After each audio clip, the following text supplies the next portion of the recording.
Ganyan kapag natapos yan dahil si PBBM po talaga ang talagang may political will para gawin talaga yan. Si RRD po wala. 119, ulitin ko 119 build projects, 12 lang ang na-deliver. Sabi ko, walang hiya yan, binodo lang tayo. Akala ko ang galing-galing, akala ko natapos na lahat. Kasi pinapakita sa video yung salamat RRD. Guys, binudo lang pala tayo. Yung mga pinapakita niya doon, hindi pala mga tapos yun. At yung iba doon, mga plano pa lang. At yung iba doon, mga proposal. As in, hindi tapos. Pero pinapakita niya, 119 na build projects. Nabudol tayo. 12 lang pala ang natapos niyan. Ayon sa DPWH. Diba? Ganyan mambudol si RRD. Ano pa? Ano pa ang i-flex natin? O mga guys, ganda to. Matitikman na ang pinakamasarap na adobo at pansit sa buong Pilipinas sa isang paligsahan ng pagluluto. Ang Filipino Kusina Warrior. Mula sa iba't ibang rehiyon ng bansa, maglalaban-laban ang piling kalahok upang makamit ang titulong champion ng Filipino Kusina Warrior. Ipagdiwang ang pagkaing Pinoy na magbibigay ng kulay at pagkakakilanlan sa ating lahi sa buong mundo. So mga guys, ganda to. Sa araw ng kalayaan, Filipino Kusina Warrior. No? Magkakaalaman na kung sinong pinakamagaling magluto ng adobo at pansit. So, gagawin din ito sa Quirino Grandstand, mga guys, sa Manila, June 10 to 12, no? Ba? Ganda yan, And then, mga guys, no? Flex lang din natin itong si Maria Ana Katrina Y Pimentel, no? A special envoy of the President to the United Arab Emirates for Trade and Investment. So, ito po yung asawa ni Coco Pimentel, no? Admin Rich yung Pagkil Bridge, inangkin na ng mga DD sheets kay Digong daw. Yung drawing. Oo, pero yung naglaan ng malaking pondo, PBBM admin na. Ay, hindi po yun kay Digong.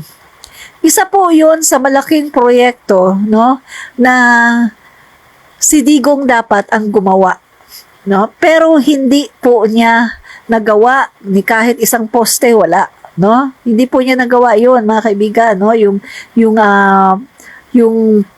Pakil Bridge na yan, hindi po niya nagawa yan kasi si PBBM po ang naghanap dyan ng pondo, no? So, itong mga DD sheets, walang gagawin yan kundi mag-credit grab. Pero ang katotohanan, 12 lang po. 119 ang ipinangako ni RRD, 12 lang ang tinapos. Ganon kalala, di ba? Kasi maraming korupsyon, no? Ganon po kalala yung kanilang presidente, si Digong, na walang ginawa kundi itsugi lang yung mga tao na mga mahihirap, di ba? So, eto po si asawa po ni Pimentel. Yan. So, maganda po ito kasi mga kaibigan, di ba, di ba? Si Pimentel po, ano yan eh? Ang pagkakaalam ko, PDP laban, di ba? Di ba PDP laban yan? Si Pimentel. Pero kita mo naman, di ba? Hindi tiningnan ni PBBM kung PDP laban yun. Wala siyang tinitingnan na kulay, di ba? So, yung asawa ni Pimentel, yun na po ang na-appoint ni PBBM na Special Envoy of the President to the United Arab Emirates for Trade and Investment. Kaya nga, drawing lang at proposal ng BBB ni Fentanyl. Correct po, drawing lang talaga yun. Actually, no, very coy. Isinama nila yan sa yung salamat, di ba sa salamat PRRD? Isinama nila yan eh. Yung yung drawing na yan. So tayo naman, no? Kasi syempre nung mga panahon yun, nabudol din ako eh. So tayo naman, ang akala naman natin, hangang-hanga tayo. Ay, ang galing naman ang galing naman ni Duterte. Nagawa niya lahat yan. Ang galing naman. Sobrang hangang-hanga ako ng mga kaibigan. talagang sobrang pagkahanga ko talaga kay Duterte na parang gusto ko na siyang itayuan ng ng monumento. Ganon ang paghanga ko sa kanya ng mga kaibigan. Tapos nalaman ko na lang 12 lang pa lang natapos niya.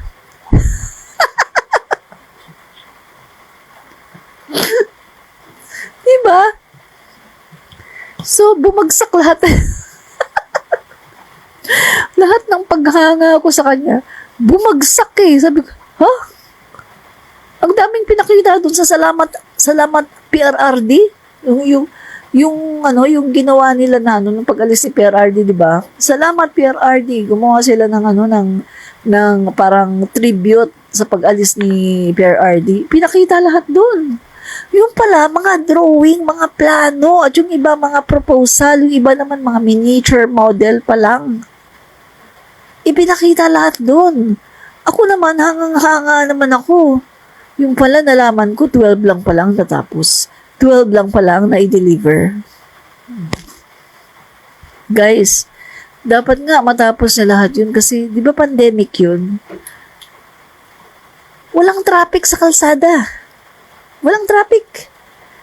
Mga tao na sa bahay.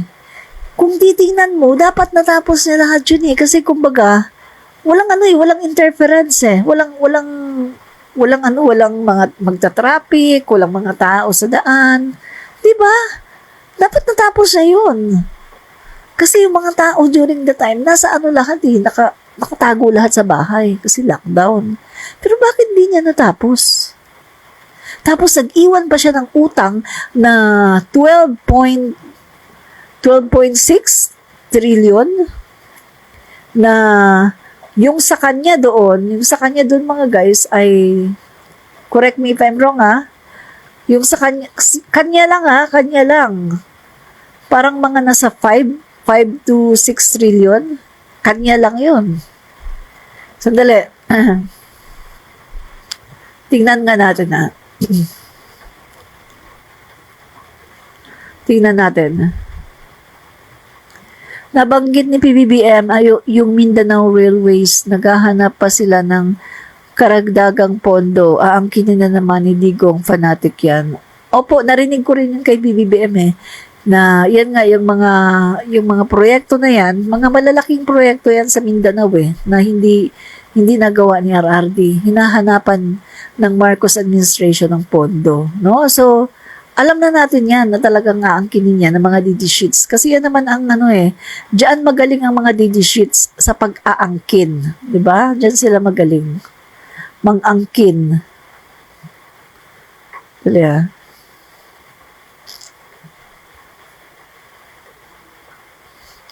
Andali i-search ko lang yung naiwan na utang ni Duterte kay PBBM or kay Marcos.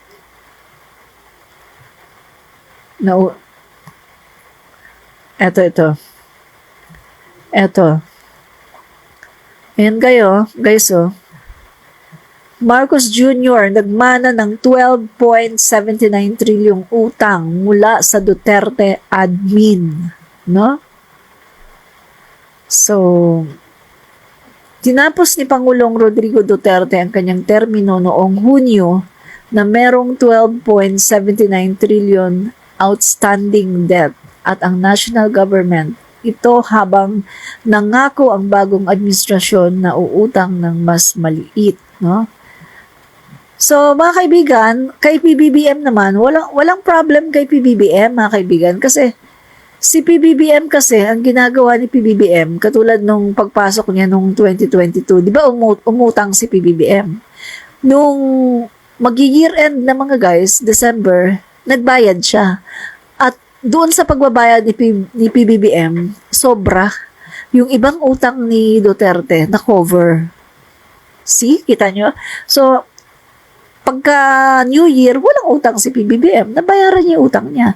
So, ganun din yung mga guys ngayon. Yung utang ngayon ni PBBM, pag malapit na yung year end, mga December na, babayaran din niya yan para wala na naman siyang utang. So, ibig sabihin, yung mga lahat ng pag-uutang si PBBM yearly, binabayaran din niya. At the end of the year, wala na siyang utang. no? So, ang ipag-pray lang natin dito, mga guys, na, sandali pag-pray lang natin dito na mas makabayad si PBBM ng mas malaki-laking halaga para talagang makover niya ang mga utang ni Duterte. Para pag alis ni PBBM, pati yung mga utang ni Duterte, sana lahat mabayaran niya. Ang laki ng utang ni Duterte, di ba? Ang laki, mga guys. Kasi kay PBBM walang problema eh. Kahit umutang pa si PBBM ng malaki, yearly, binabayaran niya. Pag malapit na ang katapusan ng taon, binabayaran niya yan. So, walang problema kay PBBM. Diba? Kahit mangutang pa siya ng malaki. So, nasa napunta yung nasa napunta? Bakit lumaki ng ganito yung utang? No? 12.79 trilyong utang. So, eto mga guys eto. Pagpasok ni Duterte, magkano ang tingnan natin magkano ang utang? Utang ng Pilipinas. Magkano ang utang ng Pilipinas? Pagpasok ni Duterte.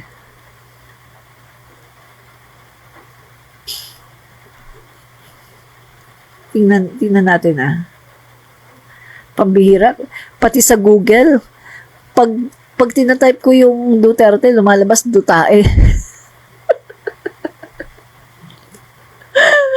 Ay, ano ba to? Ay, nako. Ano ba yan? Dali. Utang.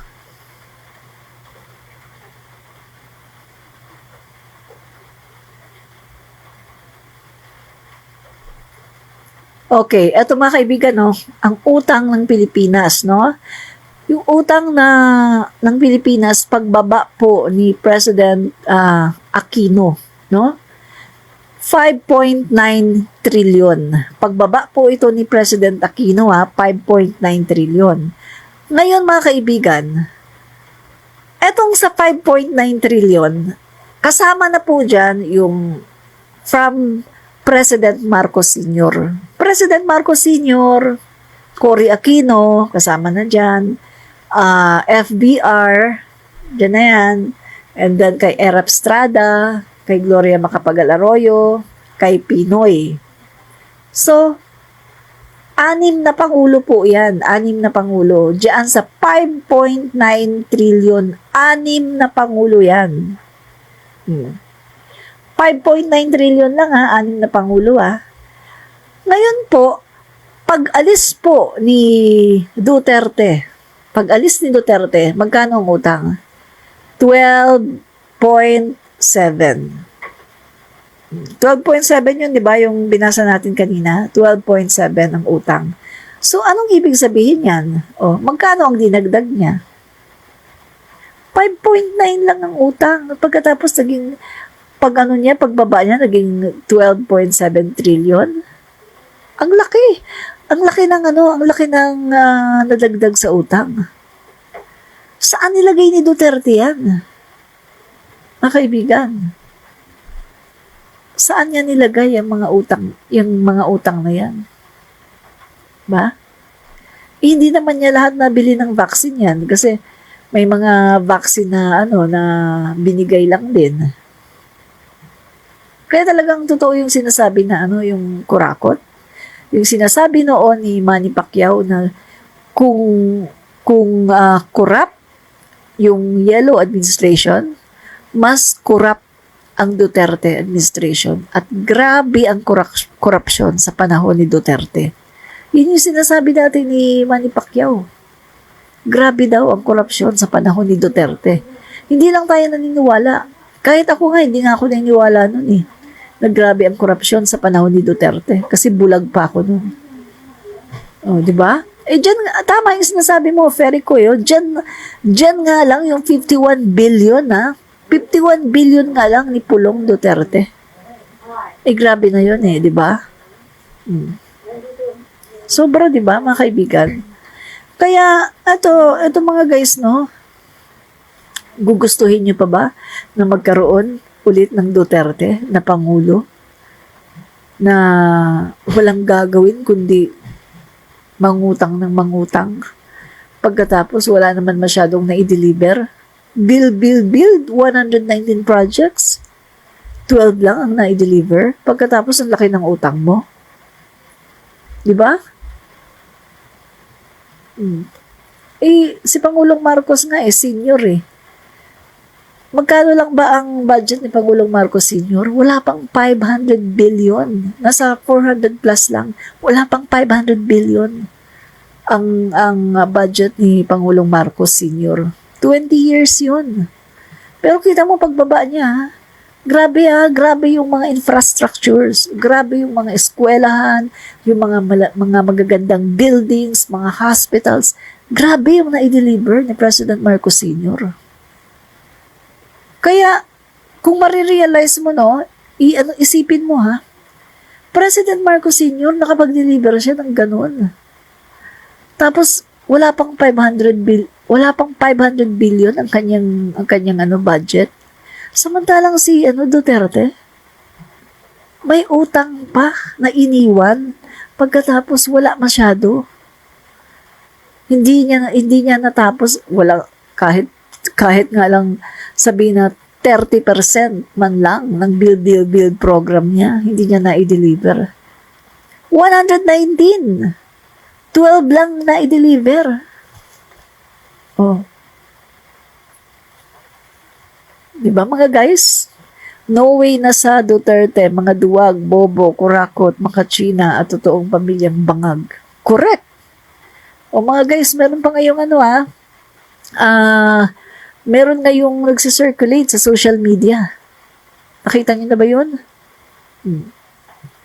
Kasi diba guys, nag-circulate yung video ni Baste na yung video niya nakasama niya si Adarna na sobrang na bangag, no? Sobrang eto tingin ko kasi mga kaibigan, I don't think na lasing lang yan. Parang, pag tinignan mo siya, no? Ito, ko lang to pag tinignan mo siya, mukhang bangag, diba? Mukhang bangag doon sa video niya.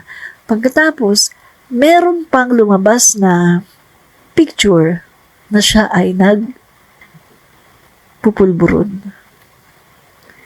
May hawak na, yun yung binibilot ng mga nagpupulburon, binibilot. Pagkatapos, meron diyang mga powder. Pagkatapos, sumisingot, gumaganon. Nakita niyo na ba yun? Sabi ko nga mga guys kita niyo, panay kayo paninira sa ating Pangulo na ang Pangulo natin bangag, pero kayo naman pala ang bangag. Sabi ko nga mga kaibigan, 37 ba naman? 37 empleyado ng Davao City, ng gobyerno. Empleyado ni Baste, 37. Mga guys, nagpositibo sa droga. Sabi ko nga, dapat pati yung mayor nila i-drug test din. Kasi kung yung mga yan nga, na mga empleyado lang yan, pero ganun na sila, how much more yung mayor? Baka naman kaya malakas ang loob nila na magganon dahil alam nila na yung mayor nila, ganun din. Diba? Ito, nagtatanong lang tayo Dapat talaga, mga guys, magpa-drug test siya. I-demand talaga ng, siguro DILG na lang, na magpa-drug test si Baste Duterte. Kasi 37 ang kanyang empleyado na mga bangag. Sabi ko nga, di ba, dun sa live ko kanina, video ko kanina na random yun random test. Mga kaibigan. Hindi pa lahat na testing, mga kaibigan. So, baka naman lalabas dyan, baka hindi lang 37 yan. Baka mamaya, lahat naman pala talaga ng kanyang mga empleyado ay bangag. Diba? May possibility yun. Kaya nga sabi ko guys, diba, dapat ito isuspindi. Dapat siyang isuspindi at imbestigahan. Bakit merong 37 na mga bangag na mga nagpustibo sa droga na mga diyan mismo sa Davao City, sa opisina ng gobyerno diyan mismo sa Davao City, diba? Imbestigahan yan, mga guys. Bakit sila bangag? At bakit hindi ba alam yan ng mayor? Mayor siya dyan. Meron siyang confidential funds. Meron siyang mga intelligence. Wala man lang ba nakakapagsabi sa kanya na, yung mga mga bangag na. Wala bang nakakapagsabi sa kanya? Diba? O baka naman alam din niya. Pero pinapabayaan lang niya. So, mga guys, papaalala ko na naman sa inyo yung sinabi ni Duterte doon sa isang press conference. Diba? Sabi ni Duterte, dito nga sa Davao, maraming mga mayor na nagko-cocaine. Ano yung tanong ko doon? Ano yung tanong ko? Sabi ko, mga kaibigan, talaga? Alam mo pala na maraming mayor sa Davao na nagko-cocaine. Pero anong ginagawa mo? Duterte. Diba? At isa pa isa pang tanong, kasama ba sa mga sinasabi mong maraming mayor sa Davao na nagko-cocaine? Kasama ba dyan yung mga anak mo? Kasi mga mayor din yung mga anak mo, di ba? Di ba mga guys? Kaya yung mga nila mga guys, hindi na sila pinapaniwalaan ng mga tao eh. No? Yung sabi-sabi nila kay PBBM, bangag, wala na. Hindi naniwala mga tao kasi iba ang nakikita ng mga tao kay PBBM. At ang nakikita ng mga tao, yung mga nag-aakusa, nakikita ng mga tao, yung mga nag-aakusa, sila ang umaasta na bangag, sila ang nagsasalita, the way na magsalita ang mga bangag. Unang-una, ang taong bangag, yan ay mainitin ng ulo. Sino ang mainitin ng ulo? Di ba mga Duterte? Si PBBM very cool. Si PBBM nga, kahit na minura-mura niyo na, very cool pa rin eh. Pero kayo, talagang pinapakita niyo na bangag kayo. Hot-tempered kayo. Nanununtok pa nga yung isa, di ba? Ano pa? Pag nagsalita, si RRD, magsasalita ang bagal pagkatapos walang sense. Wala nang sense eh. Minsan, iniisip niya, ano kayang kasunod? Ang bagal magsalita pagkatapos hindi na niya madugtungan, hindi na niya alam kung paano tatapusin yung sentence. So, gagawin niya, mag-iiba na siya ng ibang topic naman. Tapos, hindi na naman niya matapos yung sentence, ibang topic na naman. Yan po ay epekto ng pagiging bangag.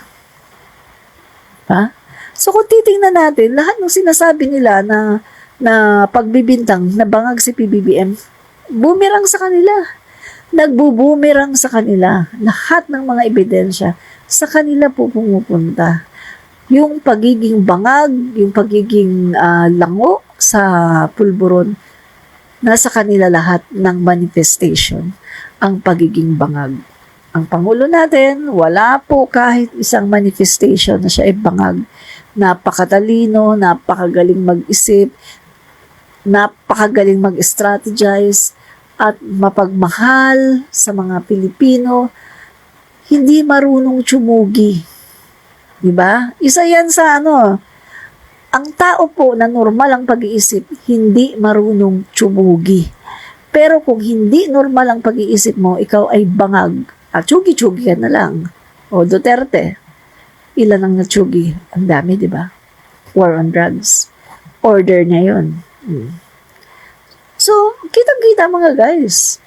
Kahit hindi na natin isa-isahin, kitang-kita kung sino sa kanila ang tunay na bangag. Mga Duterte. Hindi ang Marcos. Di ba?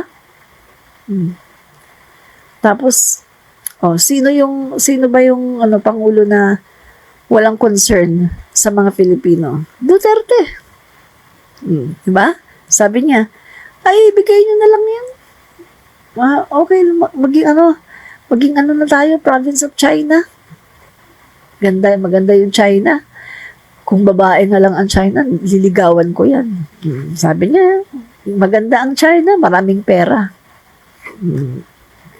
Guys, yan ba, sasabihin ba yan ng matinong tao? Hindi yan sasabihin ng matinong tao, lalo na pangulo ka. Nasasabi niya yan kasi siya po ay bangag. Siya po ay wala sa katinuan dahil siya po ay bangag under the influence of pulburon. Diba? Pero ang pangulo natin, kita naman pag nagsalita, very mindful, very watchful, at talagang lahat ng kanyang sinasabi may laman. May sense. Diba? Mapagmahal sa asawa, iisa lang ang asawa, walang kabit. Kaya nga, napapahiya lang talaga ang mga Dutertes. Napapahiya lang talaga ang mga Didi Sheets, no? Pahiyang-pahiya sila. Tama ka dyan, Fericoy. Kapag hindi na niya kayang tapusin, tatapusin niya sa pagmumura, PI. No? Tama ka, ganyan nga siya. Si Sara Mayor din na may asal bangag. Oo. Di ba? Basagulera. Basagulera yun eh. Yan. Kaya hindi yun po pwedeng maging Pangulo ng Pilipinas. Sa wakas, natapos din ang kanyang panggagago sa mga Pilipino. Digong mamahinga ka na yung bunga nga mo bulok. No? Nagtatago na yan. Magtatago talaga yan kasi darating na ang ICC. No? Magtatago yan. Tapos sila pa yung may gana magsabi, mga bayaran kayo, mga bayaran. Hello. Kayo nga eh. 'Di ba? Kita niyo naman mga kaibigan yung mautog rally nila sa New York o kitang-kita, 'di ba? Bigayan ng pera. 'Di ba? Nagkakabayaran. Tapos sasabihin na, ay ano yan, contribution. Hello, contribution. Tapos, di ba si Mahardika, meron ding meron ding video. Nagtatanong siya, nagagalit siya. Dumating na ba yung pinadalang pera ni RRD? Wala pa sa bank account ko. Diba? Ang daming ebidensya, mga kaibigan, na sila talaga ang mga trolls at sila talaga yung binabayaran. Diba? Unang ebidensya yung sa Oxford. Ano ng Oxford, mga kaibigan? Yung sinasabi ng Oxford na etong si Duterte ay nagbabayad ng $200,000 para sa mga trolls. During that time, magkano ang $200,000? Pumapatak ng mga 10 milyon. Sa ngayon, mga kaibigan, mas malaki ang binabayad niyan. Kasi mas maraming ganun. Diba? Si Farmally, ang daming kurakot. Diba?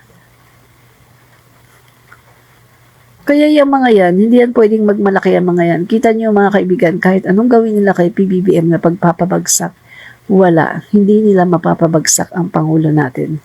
Lalong-lalo na ang Pangulo natin, mga kaibigan, ay inaasikaso niya ang ating mga kababayan. No?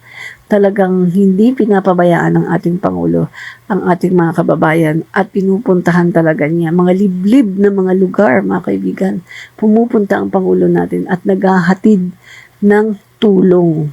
No? Talagang lahat ng klaseng tulong. No? Tapos, meron pang love for all. Yung pangako niya mga guys na dadalhin sa mga lugar na hindi naaabot yung mga doktor kita niyo mga kaibigan, ang dami-dami nang napupuntahan ng bus na love for all. 'Di ba? Yung bus na yan, mga kaibigan, dalawa yan malaking bus eh. Tapos andyan sa loob na yan, mga kaibigan, yung mga makabagong mga pang laboratories. Lahat, kahit anong iisipin mo, mga makabago yan. Yung mga hindi kayang ma-afford ng mga Filipino.